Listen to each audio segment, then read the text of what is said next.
They say every man has a breaking point, but for a man made of iron, a man forged in the crucible of public scorn and brutal victory, where do you even look for the cracks? For Mike Tyson, the world saw only a fortress, a monument of power and rage. But they were looking at the stone, and they missed the man trapped inside. In the next few moments, you are going to witness the demolition of that fortress. Not by a punch, not by a rival, but by a piece of paper. You are about to see the exact moment a quiet janitor's words found a crack in the armor of Iron Mike Tyson and brought the legend to his knees, live, in front of millions. What he did next, what he felt, will change how you see him, and perhaps yourself, forever. Before we uncover the letter that shook the world, hit that subscribe button right now.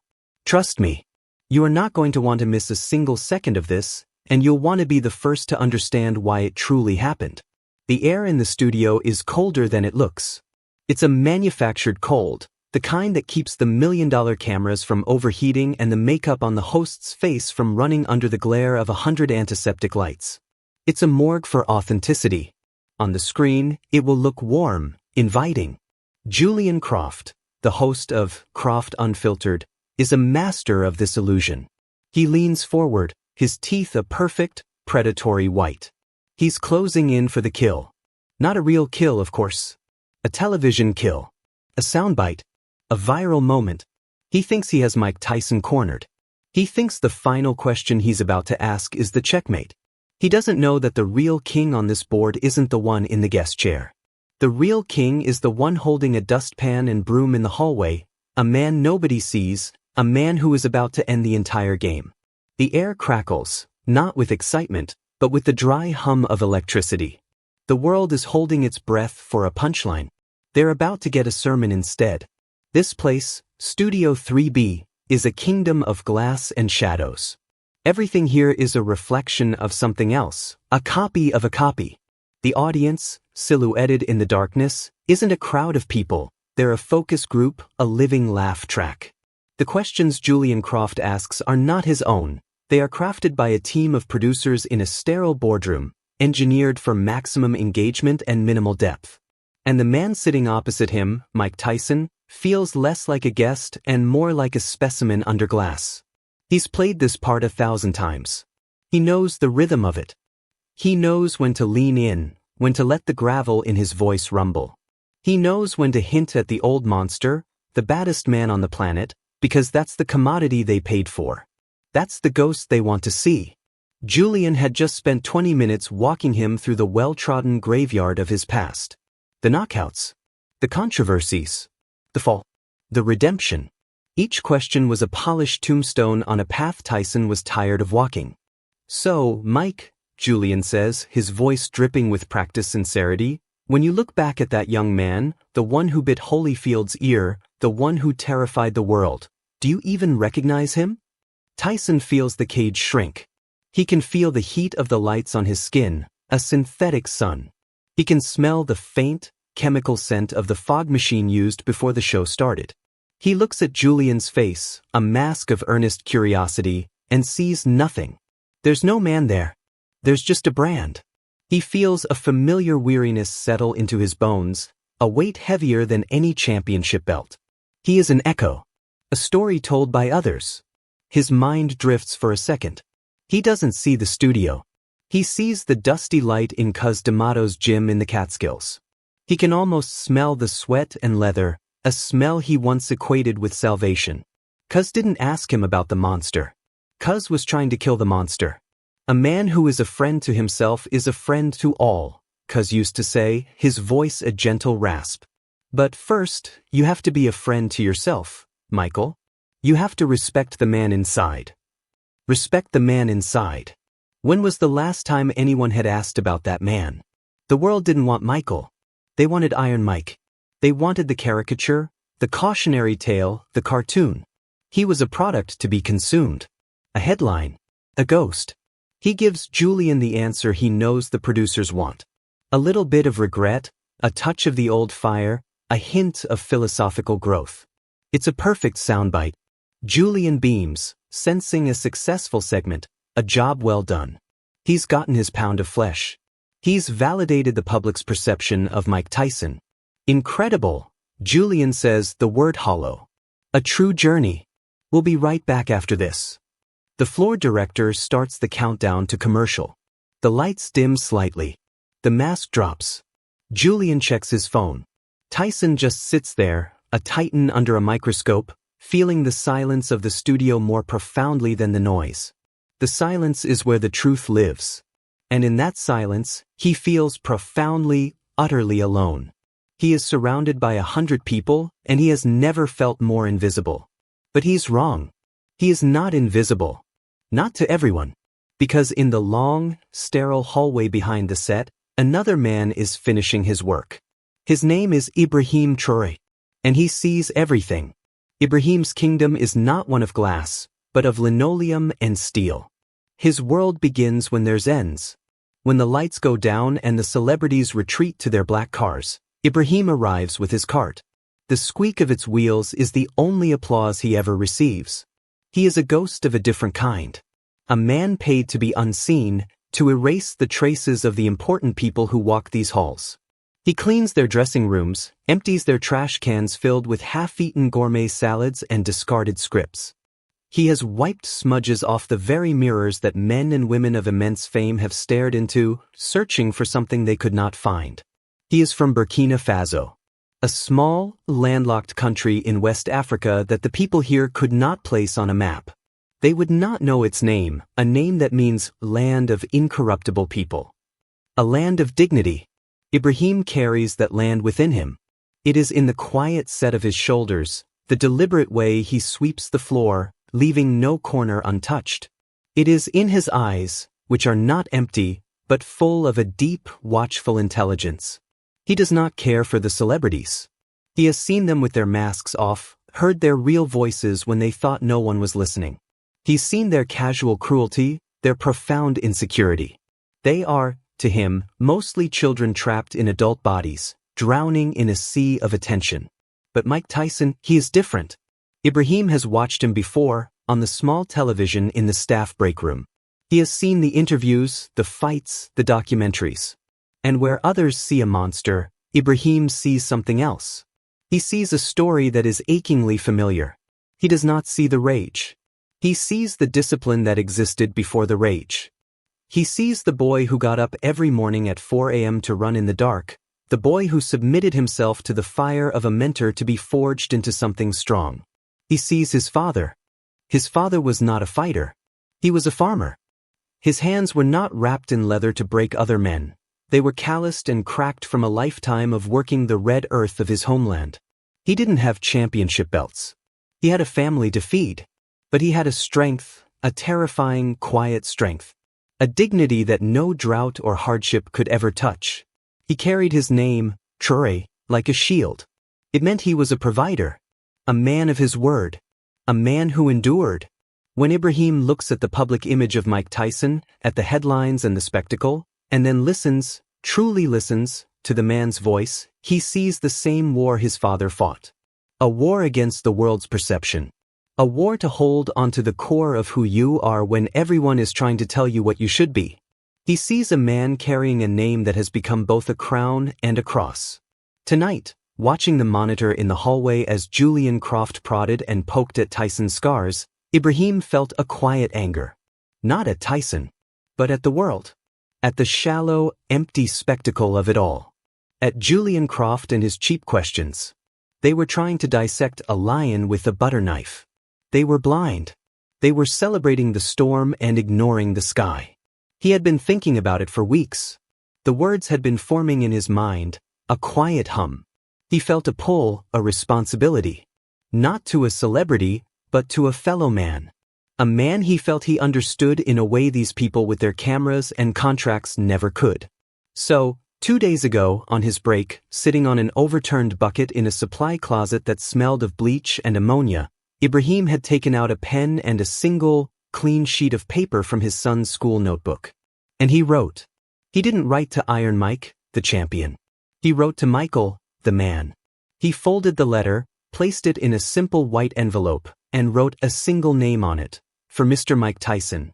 He gave it to a low-level production assistant, a young woman who usually ignored him but seemed intrigued by the quiet gravity of his request.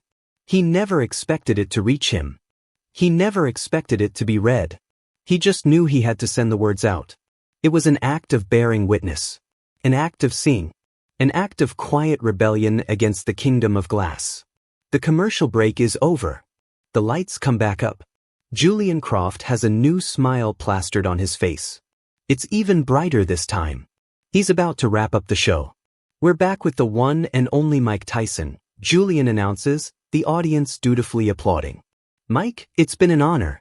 Truly. Before we let you go, we had something a little unusual happen. We get a lot of fan mail here, as you can imagine. Mountains of it. But this one found its way to my desk. He picks up a single white envelope. It looks plain, almost pathetic under the billion candela lights of the studio. Tyson watches, his expression unreadable. He assumes it's a gimmick. A letter from a child, a joke. His whole life is a public performance. This is just another scene.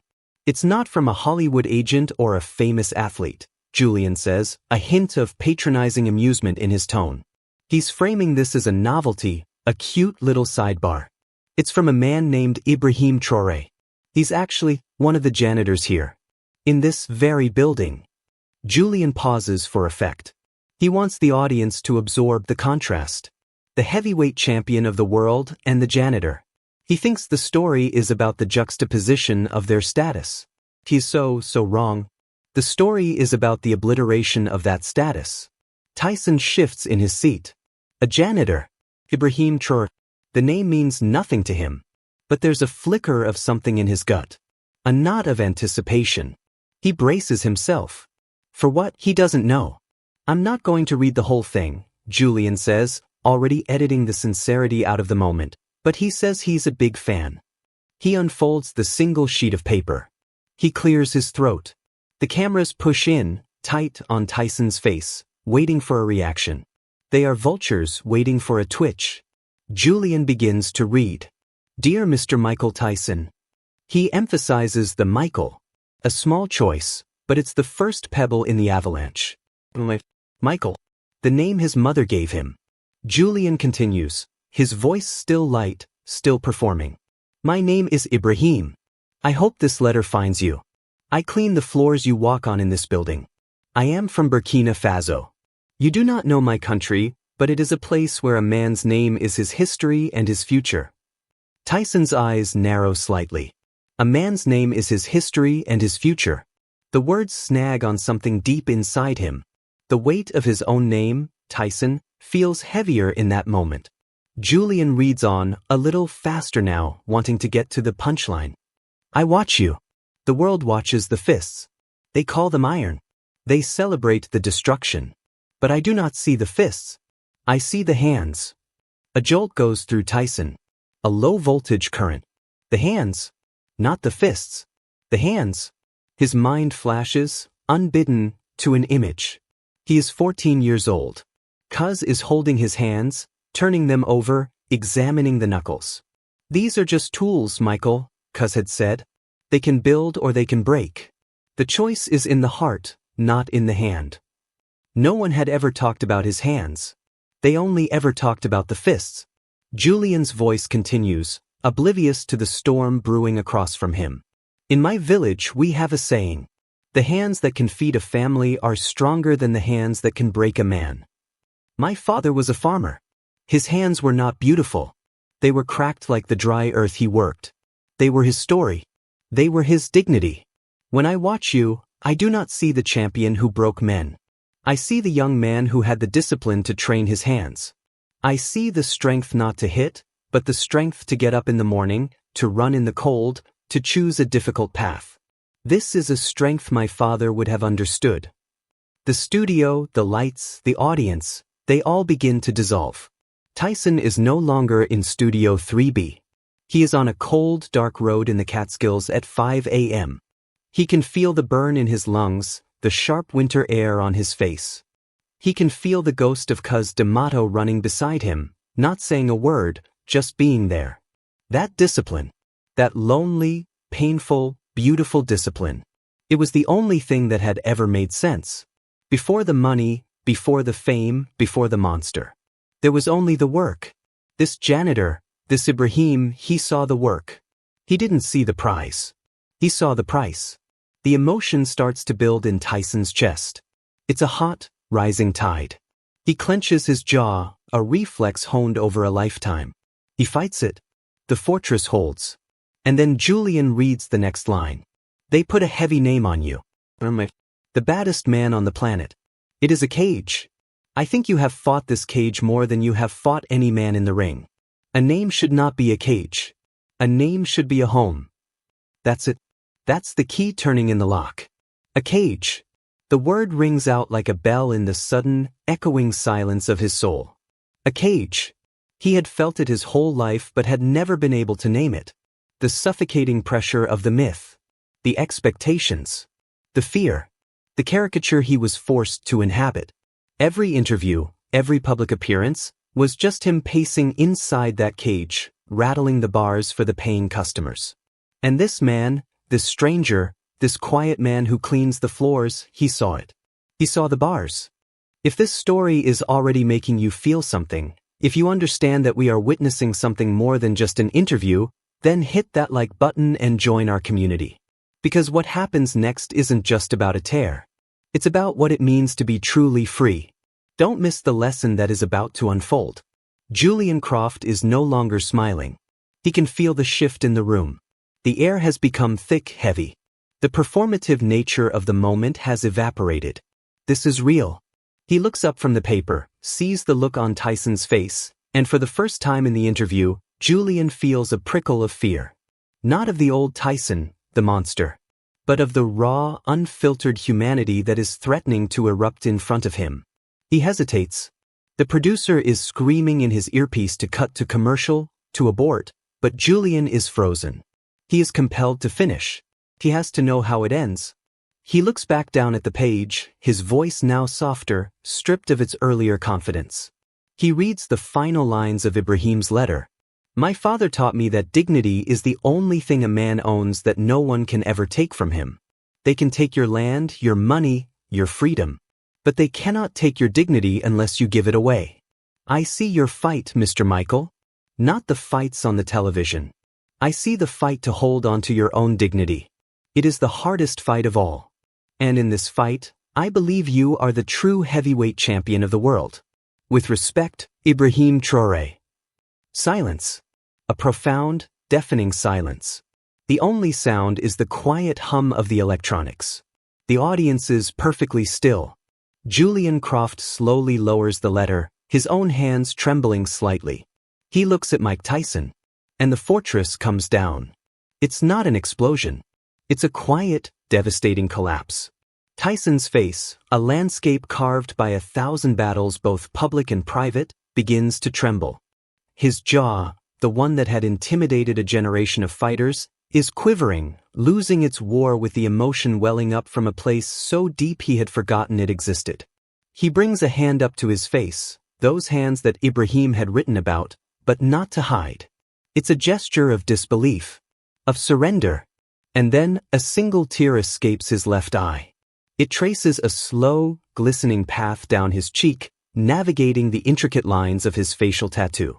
That tear is a river, carrying with it 40 years of pain, of misunderstanding, of loneliness, of being a symbol instead of a soul.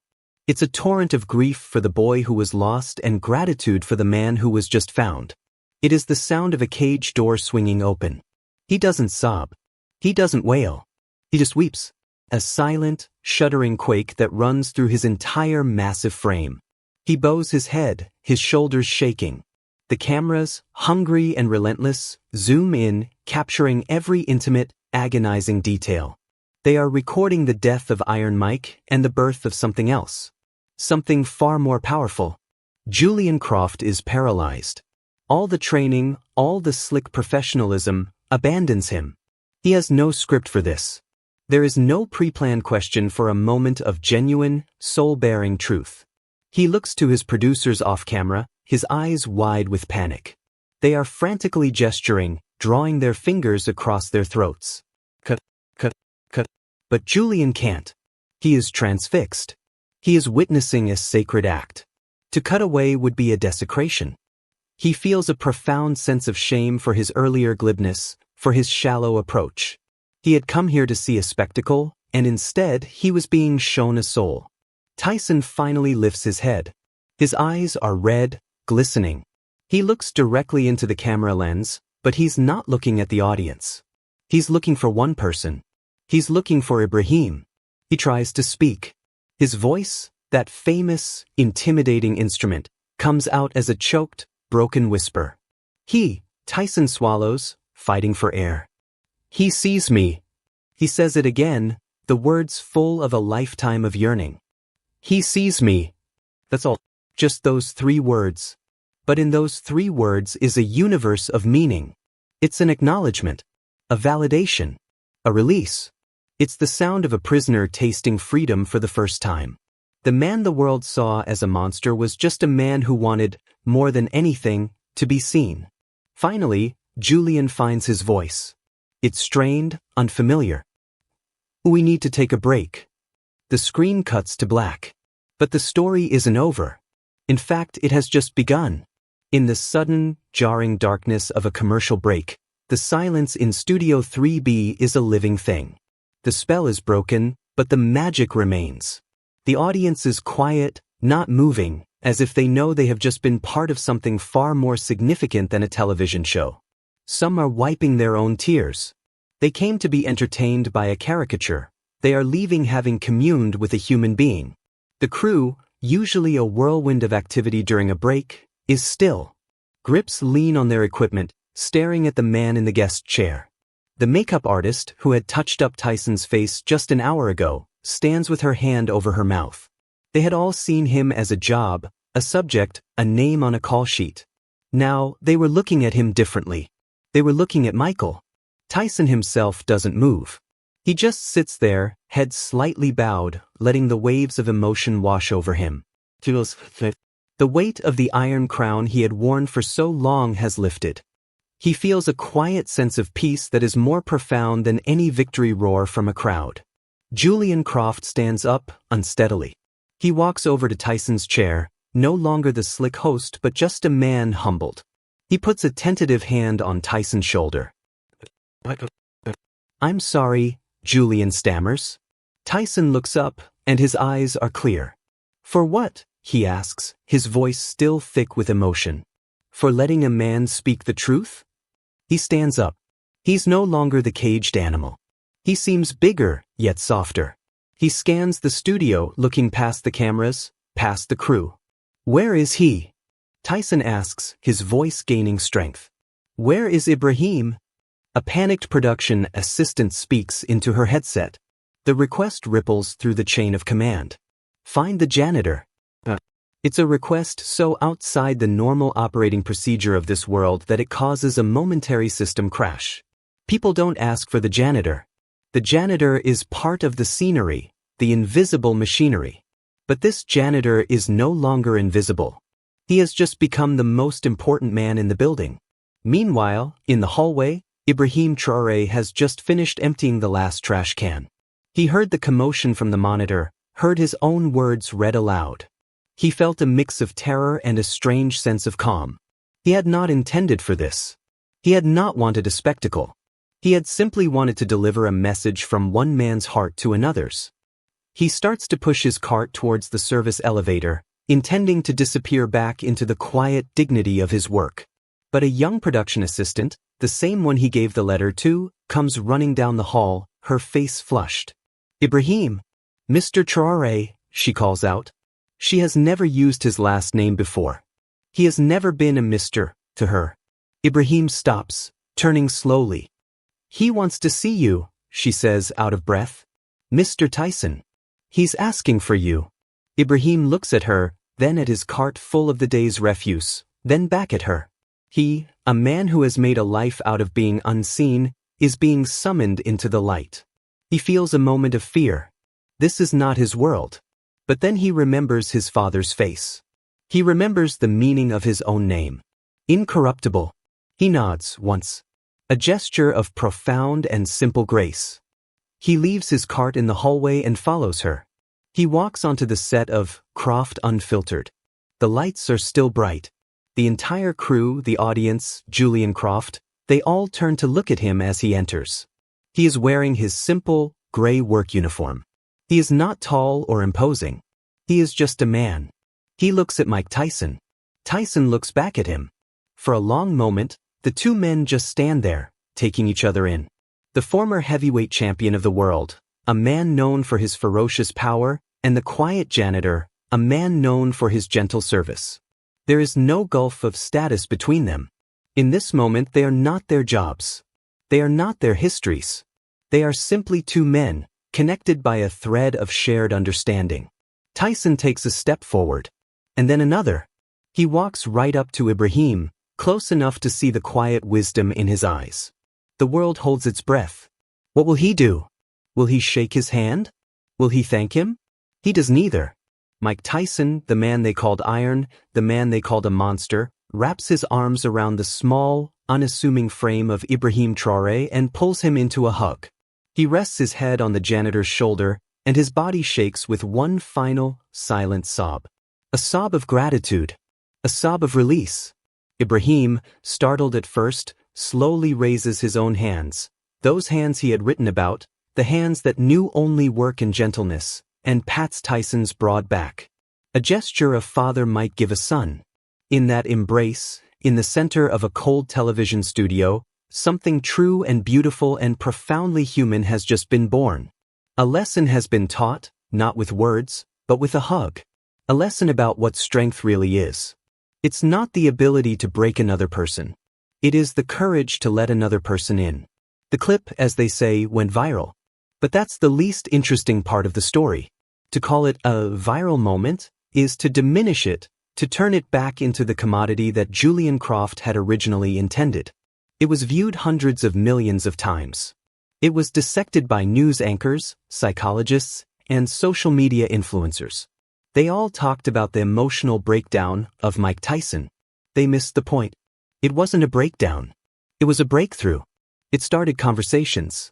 Not just about Mike Tyson, but about masculinity, about vulnerability, about how we see the people who serve us, the people we walk past every day.